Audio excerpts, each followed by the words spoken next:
नमस्कार प्यारे बच्चों, मैं अर्चना अरोड़ा G++ नाथोपुर गुरुग्राम डिस्ट्रिक्ट से आप सभी का SCRT और नीव के इस फाउंडेशन प्रोग्राम में स्वागत करती हूँ। प्यारे बच्चों, जैसा कि आपको पता है, सितंबर टेस्ट या ये कह सकते हैं हाफ ईयरली एग्जाम्स आपके बिल्कुल आने ही वाले हैं। तो क्लास 9th का साइंस सब्जेक्ट के रिवीजन पार्ट को हम इन क्लासेस में आगे बढ़ाएंगे। सबसे पहले मैं आज जो चैप्टर लूंगी वो chapter number 1 matter in our surroundings, हमारे आसपास के पदार्थ का रिवीजन पार्ट लूंगी। हम इस क्लास के माध्यम से क्या क्या सीखेंगे, पहले मैं आपको बता दूं। हम इस क्लास में पाठ की पूरी तरह से पुनरावृत्ति करेंगे, रिवाइज द लेसन करेंगे, प्लस साथ में हम यहाँ पर जो भी एग्जामिनेशन पॉइंट ऑफ व्यू से जितने भी क्वेश्चंस आ सकते हैं या आए हुए हैं उन पर फोकस करेंगे, उन पर आपका ध्यान केंद्रित करेंगे। तो आइए बच्चों, हमारे आसपास के पदार्थ chapter matter in our surroundings chapter में से पहले इंपॉर्टेंट क्वेश्चन पर हम ध्यान देते हैं। सबसे पहला क्वेश्चन जो आपने अटेम्प्ट करना है वो क्या है? पदार्थ के कणों की प्रमुख विशेषताएं क्या है, जिसे हम कह सकते हैं कि what are the main characteristics of particles of matter. क्या आप आंसर दे पाएंगे बच्चों?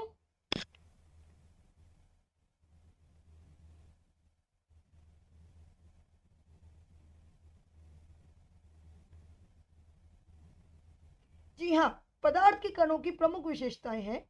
पदार्थ के कण बहुत छोटे यानी कि टाइनी पार्टिकल्स होते हैं।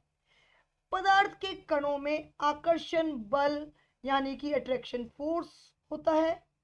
प्यारे बच्चों, पदार्थ के कण निरंतर गतिशील होते हैं, निरंतर गति में रहते हैं वो, और पदार्थ उनमें गतिज ऊर्जा होती है जिसे हम काइनेटिक एनर्जी भी कहते हैं। पदार्थ के कणों के बीच रिक्त स्थान होता है जिसे हम इंटर पार्टिकल वैकेंट स्पेस कहते हैं। प्यारे बच्चों, मैं आपको बताना चाहूंगी कि पदार्थ के कण बहुत ही छोटे छोटे होते हैं। इन पर आपने कुछ एक्सपेरिमेंट भी किए होंगे, आपके टीचर्स ने आपको कराए होंगे।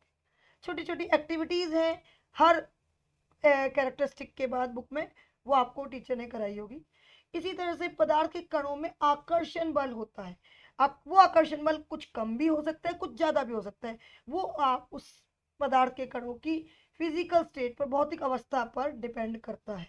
पदार्थ के कण लगातार मूव करते रहते हैं, वो भी कहीं ना कहीं अट्रैक्शन फोर्स और भौतिक अवस्था पर डिपेंड करता है। जैसे कि ठोस अवस्था में पदार्थ के कण कम मूव करते हैं, उनमें काइनेटिक एनर्जी कम होती है, गतिज ऊर्जा कम होती है। जबकि द्रव या लिक्विड में काइनेटिक एनर्जी ज़्यादा होती है पार्टिकल्स के बीच, और गैस के पार्टिकल्स में काइनेटिक एनर्जी बहुत ज़्यादा होती है, गतिज ऊर्जा बहुत ज़्यादा होती है, और वो बहुत ज़्यादा जल्दी फैल जाते हैं, जिसको हम आगे पढ़ेंगे कि विसरण भी कहते हैं। पदार्थ के कणों के बीच रिक्त स्थान होता है। पदार्थ के कणों के बीच कहीं ज़्यादा या कहीं कम रिक्त स्थान होता है, मतलब कहीं ना कहीं स्पेस होता है। जहाँ स्पेस बहुत कम होता है वो ठोस अवस्था के कण कहलाते हैं, जहाँ स्पेस ज़्यादा होता है वहाँ द्रव अवस्था के कण कहलाते हैं, और जहाँ स्पेस बहुत ज़्यादा होता है वो आपको गैस अवस्था के कण कहलाते हैं। प्यारे बच्चों, अब अगले क्वेश्चन की तरफ पहुंचते हैं हम। तो आइए प्यारे बच्चों, अब ये थोड़ा सा मैथमेटिकल क्वेश्चन हम करेंगे। 300 केल्विन को सेल्सियस में परिवर्तित करेंगे और 25 डिग्री सेल्सियस को हम केल्विन में परिवर्तित करेंगे। क्या हम कर पाएंगे इस चैप्टर के इस क्वेश्चन को?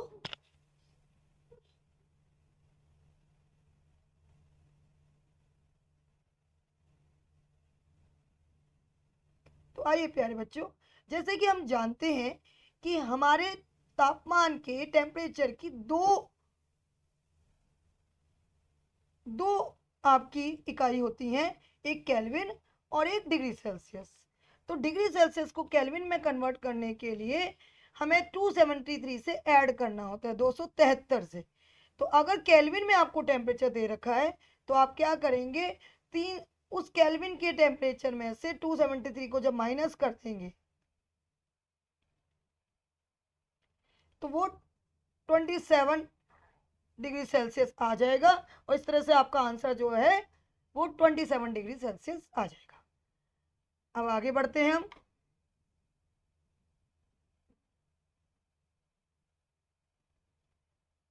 उत्तर 2 का दूसरा भाग हम करते हैं। तो जब हम बात करते हैं केल्विन में कन्वर्ट करने की डिग्री सेल्सियस को, तो डिग्री सेल्सियस में जब हम 273 को ऐड कर देंगे, बिल्कुल वाइस वर्सा, जब हम डिग्री सेल्सियस में 273 को ऐड कर देंगे तो वो 298 केल्विन आ जाएगा। तो इस तरह से 25 डिग्री सेल्सियस में जब हम 273 को ऐड करते हैं तो वो 298 केल्विन आ जाता है और इस तरह से आपका आंसर क्या आ जाता है, 298 केल्विन। चलिए बच्चों, अब अगले क्वेश्चन की तरफ आगे बढ़ते हैं। वाष्पीकरण किसे कहते हैं और वाष्पीकरण को प्रभावित करने वाले कारक कौन से हैं? What is evaporation? What are the factors affecting evaporation? तो क्या हमारे बच्चे इस क्वेश्चन के बारे में जानते हैं? क्या वो कर पाएंगे? आगे देखते हैं।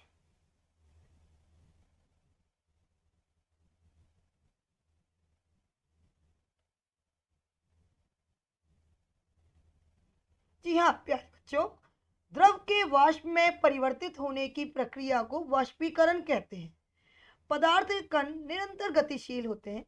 इसके गणों की गतिज ऊर्जा तापमान पर निर्भर करती है, जिस कारण वाष्पीकरण होता रहता है। वाष्पीकरण प्रत्येक ताप पर संभव है। वाष्पीकरण को प्रभावित करने वाले मुख्य कारक होते हैं तापमान, जिसे हम टेम्परेचर कहते हैं, आर्द्रता, जिसे हम ह्यूमिडिटी कहते हैं, सतह का क्षेत्रफल, जिसे हम सरफेस एरिया कहते हैं, और वायु की गति, विंड स्पीड, जिसे हम कहते हैं। तो प्यारे बच्चों, तापमान की बात करते हैं तो तापमान का मैं बताना चाहूंगी आपको कि द्रव के तापमान में वृद्धि के साथ साथ वाष्पीकरण की क्रिया से द्रव के कणों को पर्याप्त गतिज ऊर्जा प्राप्त हो जाती है। यदि तापमान घटा दिया जाए तो वाष्पीकरण की दर घट जाती है, तापमान बढ़ा दिया जाए तो वाष्पीकरण की दर बढ़ जाती है। जैसे जैसे आप तापमान बढ़ाते हैं तो आपके जो कण होते हैं वो एकदम से भागना दौड़ना शुरू कर देते हैं, इसकी वजह से उनमें गतिज ऊर्जा पैदा हो जाती है। इसी तरह से जब हम आर्द्रता के बारे में अगर आपसे पूछा जाए तो आप क्या लिखेंगे कि आर्द्रता वायु में नमी की मात्रा को कहते हैं। यदि वायु में नमी की मात्रा कम हो तो वाष्पीकरण की क्रिया तेज होती है। यदि वायु में नमी की मात्रा ज्यादा हो तो वाष्पीकरण की दर भी वायु में नमी की मात्रा जब ज्यादा हो जाती है तो वाष्पीकरण की दर घट जाती है। तो इस बात का आप ध्यान रखेंगे कि यहाँ उल्टा होता है, वायु में नमी की मात्रा अधिक होने से वाष्पीकरण की दर घट जाती है। इसी तरह से हम बात करते हैं सतह का क्षेत्रफल की। तो जब वाष्पीकरण, आपको पता है कि वाष्पीकरण एक सतही क्षेत्रफल सतही क्रिया होती है। तो जब पदार्थ की सतह का क्षेत्रफल बढ़ता है तो वाष्पीकरण की दर में भी वृद्धि आ जाती है, और यदि सतह का क्षेत्रफल घटता है तो वाष्पीकरण की दर भी घट जाती है। इसके लिए मैं बहुत एक आपको अच्छा सा एग्जाम्पल देना चाहूंगी बच्चों कि जब मम्मी या हम कपड़े सूखने डालते हैं तो हम क्या करते हैं, कपड़ों को पूरी तरह से खोलते हैं पहले छाड़ के, और फिर उसके बाद हम कपड़ों को डालते हैं। उससे क्या होता है कि कपड़े जो है वो इकट्ठे ना रहने की जगह पर कपड़ों का सतही क्षेत्रफल बढ़ जाता है, जिसकी वजह से वो बहुत जल्दी सूखने में आ जाते हैं और बहुत जल्दी सूख जाते हैं। तो इसी तरह से अब हम बात करेंगे वायु की गति की, विंड स्पीड की। तो वायु की गति भी वाष्पीकरण की प्रक्रिया को प्रभावित करती है। यदि वायु की गति तेज होगी तो वाष्पीकरण भी शीघ्र होगा, वायु की गति कम होगी तो वाष्पीकरण भी कम होगा। तो आप देखते हैं जब विंडी एटमॉस्फेयर होता है, वातावरण में बहुत ज़्यादा हवा होती है, तो कपड़े कितनी जल्दी सूख जाते हैं, जो कपड़े नमी वाले मौसम में नहीं सूख पाते। तो ये सब चीज़ें आपको एक एग्जाम्पल के थ्रू आप समझेंगे तो आपको बहुत जल्दी समझ में भी आएगा और आप दूसरों को भी समझा पाएंगे और पेपर को भी बहुत अच्छे से अटेम्प्ट कर पाएंगे। इसके बाद बात करते हैं हम अगले क्वेश्चन की। What is sublimation? Write any two sublime substances. ऊर्ध्वपातन किसे कहते हैं? दो ऊर्ध्वपातनशील पदार्थों के नाम बताएं। ये बहुत ही अच्छा क्वेश्चन है एग्जामिनेशन पॉइंट ऑफ व्यू से और बहुत ज्यादा पूछा जाता है। चलिए इसको अटेम्प्ट करने की कोशिश करते हैं।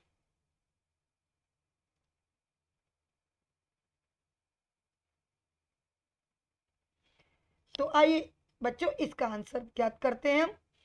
ठोस अवस्था से द्रव अवस्था में बिना परिवर्तित हुए सीधा गैस अवस्था में बदलने की प्रक्रिया को हम ऊर्ध्वपातन या सब्लिमेशन कहते हैं। ऊर्ध्वपातनशील पदार्थों के नाम एग्जाम्पल्स हैं कुछ, कपूर और अमोनियम क्लोराइड, क्योंकि यहाँ दो ही पूछे गए हैं। कपूर को हम कैम्फर कहते हैं, अमोनियम क्लोराइड को हम अमोनियम क्लोराइड ही कहते हैं। अगर आपसे 3 पूछे जाएं तो आप इसमें नेफ्थेलिन बॉल्स भी डाल सकते हैं, बहुत ही अच्छा एक एग्जाम्पल होता है। मैं आपको बताना चाहूंगी कि जनरली जब तापमान बढ़ता है तो ठोस अवस्था से द्रव अवस्था में चीजें कन्वर्ट होती हैं। जैसे कि बर्फ जो है वो पिघलती है तो पानी बनाती है, सीधा वाष्प में कन्वर्ट नहीं होती। उस प्रक्रिया को हम मेल्टिंग प्रोसेस कहते हैं, संगलन कहते हैं। परंतु ऊर्ध्वपातन क्या होता है, जिसमें ठोस अवस्था द्रव अवस्था में नहीं बदलती, सीधा वो गैस अवस्था में बदलती है। ऐसी प्रक्रिया को हम ऊर्ध्वपातन कहते हैं। ये हर कोई नहीं करता, ये सिर्फ कुछ सब्सटेंसेस ही करती हैं, कुछ पदार्थ ही करते हैं, जिनके एग्जाम्पल है कपूर और अमोनियम क्लोराइड। तो चलिए बच्चों आगे बढ़ते हैं अगले क्वेश्चन की तरफ। गर्मियों में हमें किस प्रकार के कपड़े पहनने चाहिए? Which type of clothes should we wear in summer? ये तो मुझे लगता है सभी बच्चों को पता होगा और सभी बच्चे इसका आंसर बहुत ही अच्छे से करेंगे, पर हम इस क्वेश्चन को विद रीजन समझने की कोशिश करेंगे। चलिए पहले हम इसे अटेम्प्ट करते हैं।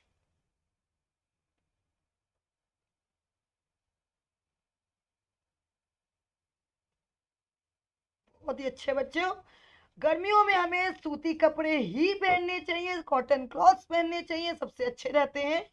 गर्मी के दिनों में हमारे शरीर में पसीना अधिक आता है। इस पसीने को सूती कपड़े आसानी से अवशोषित कर लेते हैं। वाष्पीकरण के दौरान पसीने यानी द्रव के कारण हमें शरीर से ऊष्मा प्राप्त करके वाष्प में बदल जाते हैं। वाष्पीकरण की प्रस्तुत ऊष्मा के बराबर ऊष्मीय ऊर्जा हमारे शरीर से अवशोषित हो जाती है, जिसके कारण हमारा शरीर ठंडक महसूस करता है और गर्मी कम लगती है। मुझे आशा है आपको ये क्वेश्चन का आंसर बहुत अच्छे से समझ में आ गया होगा और आप इसको विद रीजन आगे अगर आता है तो आप लिख पाएंगे। तो बच्चों हमें गर्मियों में सूती कपड़े पहनने चाहिए और सबसे बड़ी बात, सूती कपड़ों से कोई रैशेस नहीं आते, कोई भी एलर्जी टाइप की चीज़ें नहीं होती है। तो इसलिए आप ध्यान रखें कि गर्मियों में हमें सूती कपड़े पहनने चाहिए। चलिए बच्चों अब एक और क्वेश्चन की तरफ आगे बढ़ते हैं। शुष्क बर्फ किसे कहते हैं और क्यों?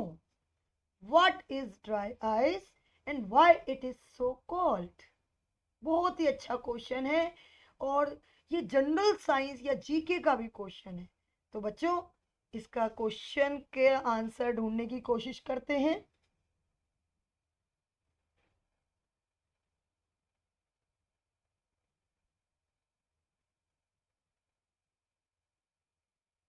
तो चलिए बच्चों, ठोस कार्बन डाइऑक्साइड यानी कि सॉलिड कार्बन डाइऑक्साइड को हम शुष्क बर्फ कहते हैं, ड्राई आइस कहते हैं।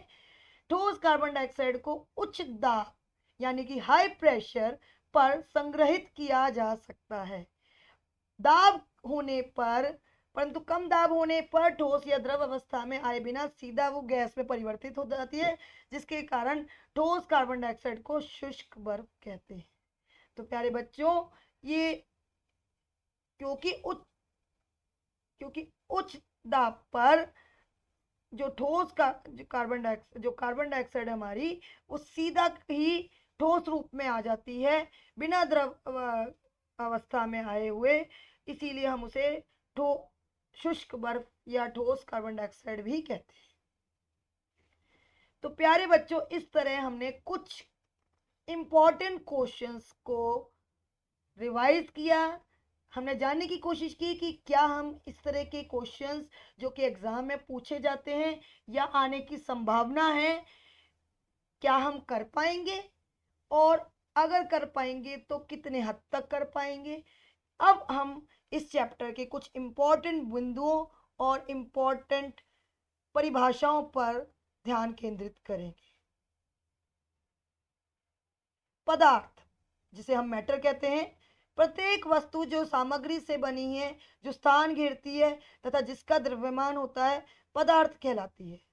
विसरण डिफ्यूजन दो विभिन्न पदार्थों के कणों का स्वयं मिल जाना विसरण कहलाता है। गलनांक, मेल्टिंग पॉइंट, वह निश्चित ताप जिस पर कोई ठोस द्रव अवस्था में परिवर्तित हो जाता है, गलनांक कहलाता है। बर्फ का गलनांक 0 डिग्री सेल्सियस होता है। संगलन, मेल्टिंग, ठोस से द्रव अवस्था में परिवर्तन संगलन कहलाता है। वाष्पीकरण, एवोपरेशन, जो हम पहले भी पढ़ चुके हैं, द्रव के वाष्प में परिवर्तित होने की प्रक्रिया को हम वाष्पीकरण कहते हैं। यह हर ताप पर संभव होता है।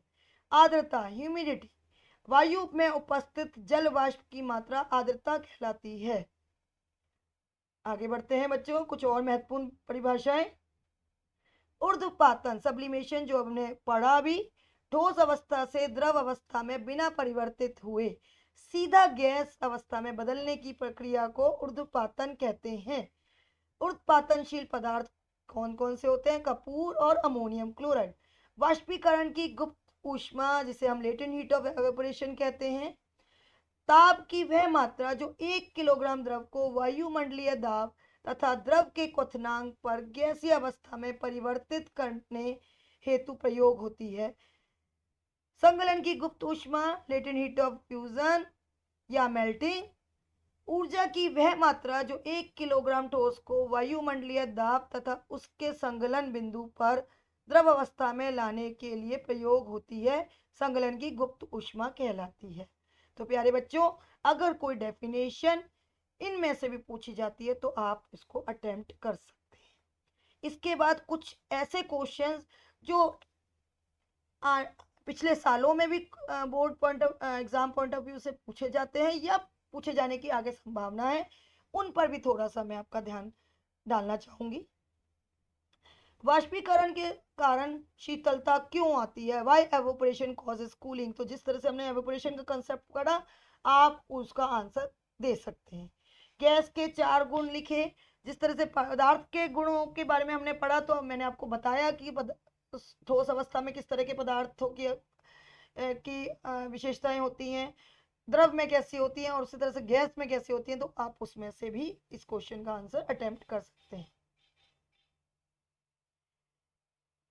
गर्मियों में घड़े का जल ठंडा क्यों होता है? वाई अर्दन पर water becomes cool in summers. जो पिछले कंसेप्ट्स हैं उन्हीं से आप इनका आंसर भी दे सकते हैं। इस चैप्टर में रीजनिंग क्वेश्चन या कारण बताओ वाले क्वेश्चन बहुत ज़्यादा पूछे जाते हैं, तो आप उन पर बहुत स्पेशल ध्यान देंगे। एसीटोन या इत्र डालने पर हमारी हथेली ठंडी क्यों हो जाती है? Why does our palm become cold when we put acetone or perfume on it? CNG का क्या अर्थ होता है? What does CNG mean? इसका आंसर मैं आपको बताना चाहूंगी कि सीएनजी की फुल फॉर्म होती है कंप्रेस्ड नेचुरल गैस।